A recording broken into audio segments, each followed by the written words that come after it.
Friends, we have great privilege to have this audience with Mr. Rajat Bansal.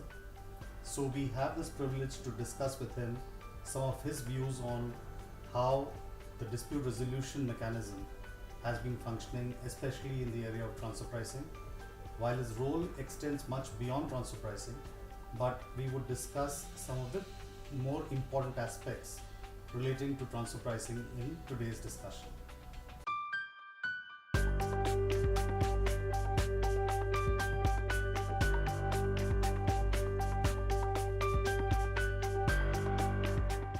Sir, thank you very much for joining us. The question that we had was that you have seen a lot of APAs in your role as reviewing the unilateral APAs as well as your role as negotiating bilateral APAs. What is your high point that you feel on the APA program, and how do you see this program evolving going forward?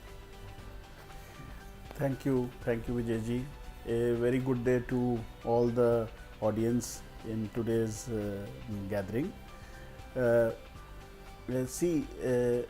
India introduced transfer pricing regulations in the year 2003, and I was associated with it at that time, being the first transfer pricing officer. Now, after 10 years, there was all along been the litigation in transfer pricing cases has been a talk all over the world. So, keeping that in view, APA program was introduced after 10 years of introduction of transfer pricing regulations in India's law, and 2 years after introduction of the APA program, rollback provisions were also introduced. So this was done to provide tax certainty for a period of 9 years to the taxpayers, and the approach of the APA program has been to understand the business model of the taxpayer, and it's a flexible program where the approach is different from a normal audit, and the idea is to provide tax certainty and allow it to be a win-win situation for both the taxpayer and the revenue. And having been part of some of those conversations with you, we can vouch for the fact that it's been an extremely enriching experience, and the taxpayers are extremely happy with the way things have progressed.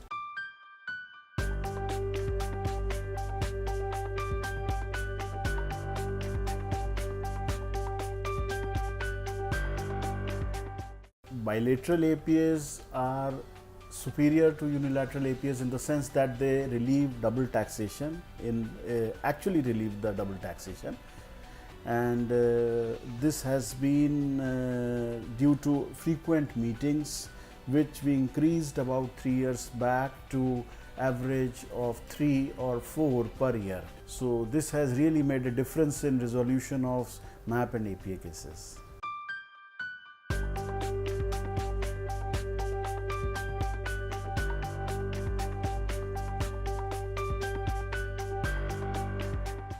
The approach will be in conformity with the international practice of risk-based selection.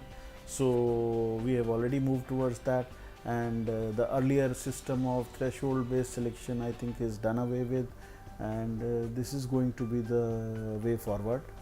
And I think that augurs well for this particular area, emerging area. Now one cannot call it emerging area; it has already emerged. Yes. So I think going forward, the effort is to imbibe as many international best practices as possible.